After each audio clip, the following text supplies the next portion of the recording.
Andy for Last Bowl Boxing down at the Scott Kalo promotion, Rushcliffe Arena in Nottingham, joined by victorious Joe Underwood Hughes.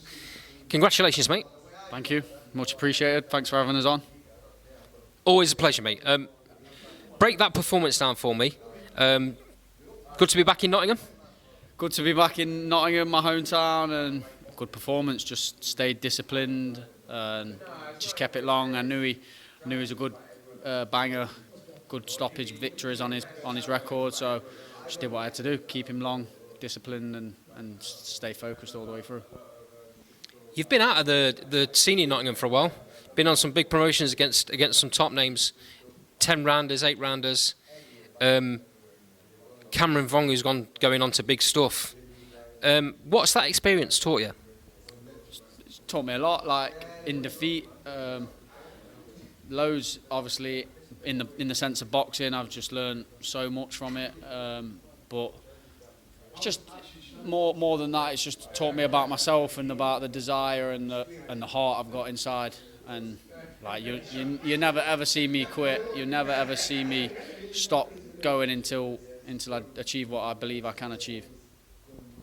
A loss to fighters does one of two things. It either breaks them or it spurs them on. I can see in your eyes it ain't going to break you.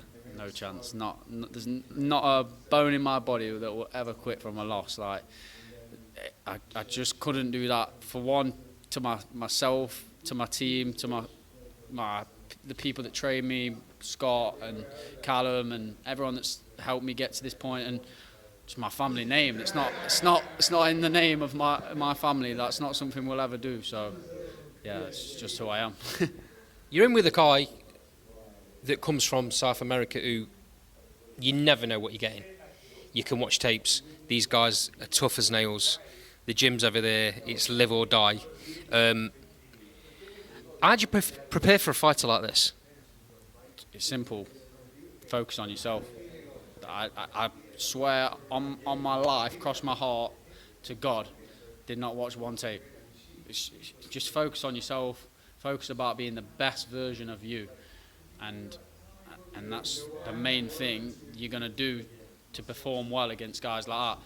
When you're stepping up in a fight where someone boxes to a certain way, yeah, you're gonna watch them. You're gonna do some analysis on them, see how they box, see what they do better. But a guy like him, I should really get out of bed, come here, beat him on my worst day. So, and that's no disrespect to him because he's a good fighter and he's knocked out some good lads, Hamad Gars and Mo Subham. I've sparred both of them. They're both good kids, and he turned it on and knocked them out towards the end. So, yeah, and there's no disrespect to him saying that. But when I've been in with someone like Vong, who's a very special kid, he's talented, and I still believe inside my heart, I do but truly believe I can beat Cameron Vong.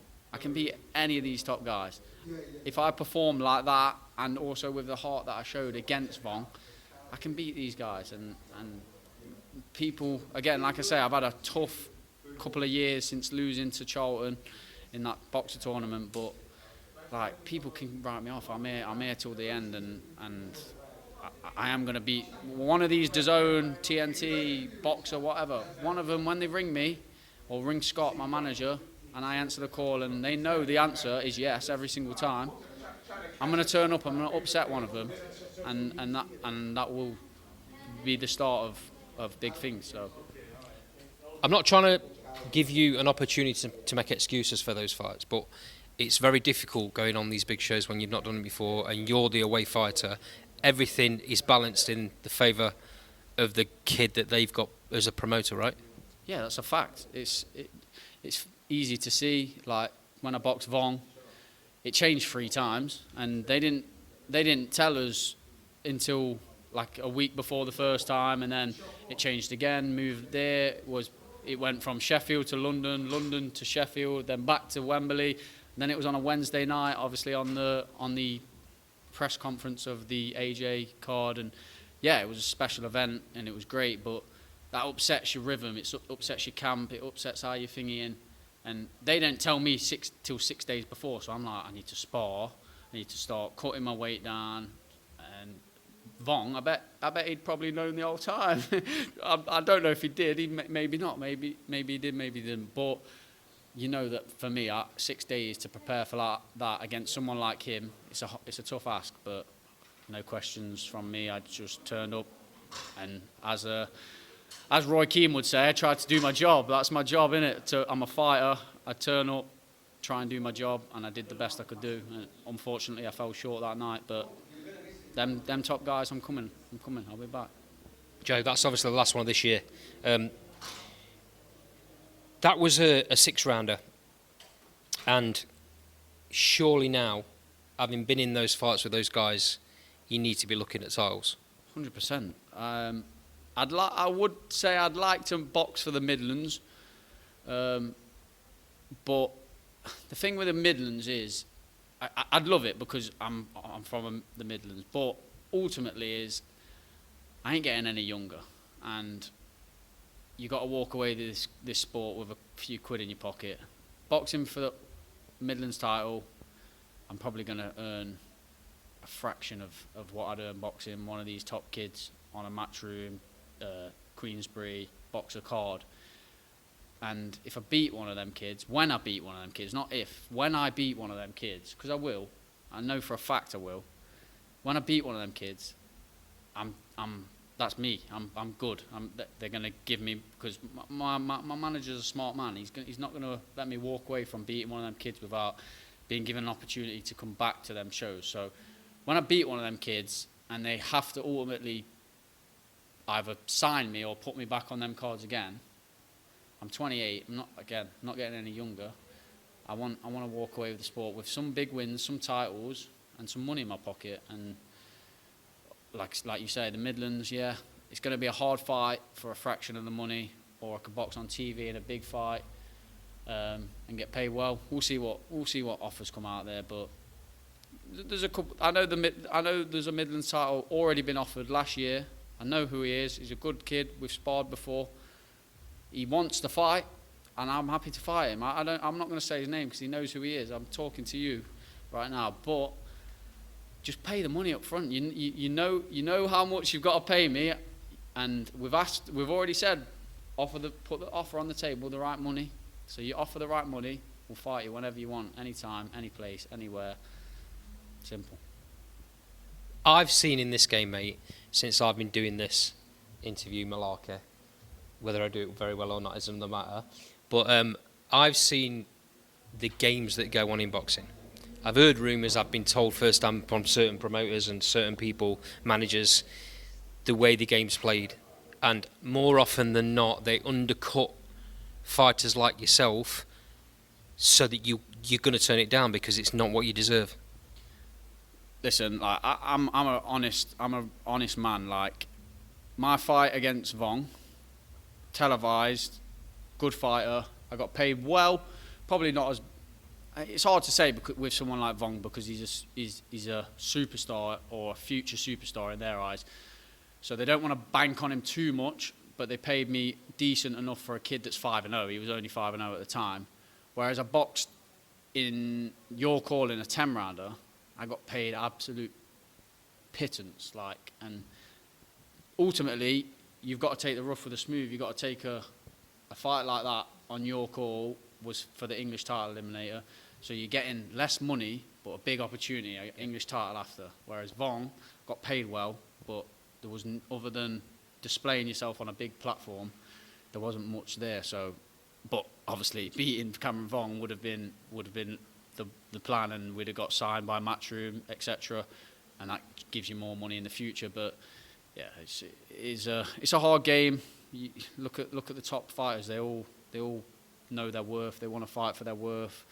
It's the media side of boxing is growing and growing and growing and growing, and just like it's so hard, man. Just pay us right, pay us well. Keep your hands out of your pockets, you dirty little promoters, and pay us properly. Do you know what I mean?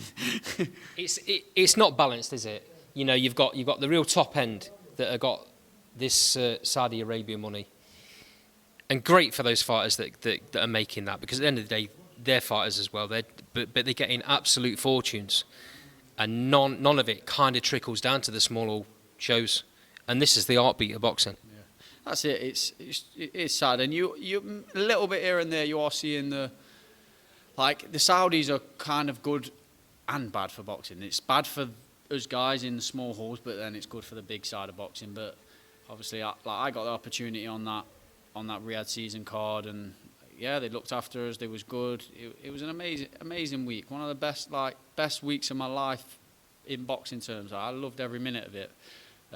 And fingers crossed they'll have us back. And whether it be in Saudi, Dubai, anywhere in the Middle East, any of them guys, I'll fight them all. And again, hopefully they can pay me well and look after us. So yeah. The effort that you put in against Vong, it's got to stand you in good stead going forward. They don't forget fighters like you. Yeah, it's quite funny because after that fight, people, I remember we was in the fight hotel and people probably loved me more than they loved him, even though he won. And again, he was an all right kid, but very arrogant. And his arrogance showed that night because he seemed upset that people were more like friendly with me because I became the people's champion really, and I showed him my heart and desire to win. And like people were coming up to me, congratulated me. He sat there in the venue next to us and walking past him, coming up to me, and he didn't really like it. So just humble yourself and show a bit of pride to these guys. Joe, I really, really appreciate your time. Thanks for joining Last Ball Boxing. We'll follow you going forward. Just before you go, tell us about what those people out there mean to you. Honestly, mate, they mean more than they realise. Like I tell them on message, I tell them on text, like I need your support, and they don't. I don't think they all of them truly realise how much they do mean to me because, as you know yourself, you're in boxing, you cannot come here and do these fights without they're paying money. It's simple as that. You can't do it without their money. And it's sad. Like my opponent got stopped last week, so I wasn't even meant to box this Mexican. My opponent got stopped. It changed last minute. We had to get this Mexican in, and it went from one price to £800 more. So it's like tickets were close when I was boxing the other guy, and then it's like £800 on top. It's like just got to pull £800 out of my backside and pay it because otherwise I'm not boxing. So yeah, and luckily last minute a few sponsors came through, helped me out, and honestly I couldn't them guys too. Couldn't thank them enough. Like tell us who they are. Truly, like Elko. So they're all on the back. I'll have to whip this off, but each one of these, like Elko, he came. Ryan, I used to work for him as a young kid. I used to work for him, did my apprenticeship with him. Ryan and Ellis, they came and donated some money. Michael, again, donated some money. And then you've got Rebels Gym, Kev, Callum, Forefront Conditioning, he does all my strength work. You got Medcal, that's Rob, and then Louise, she does all my massages and everything, keeps the body well.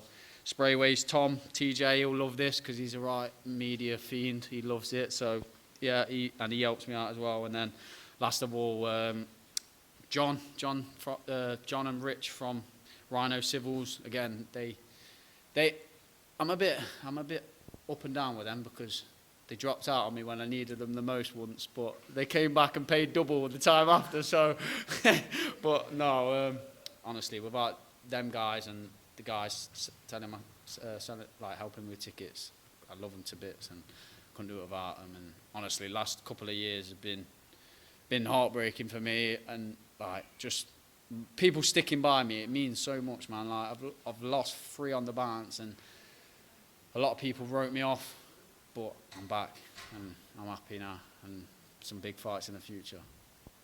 Joe, thank you so much for your time. Really, really appreciate it.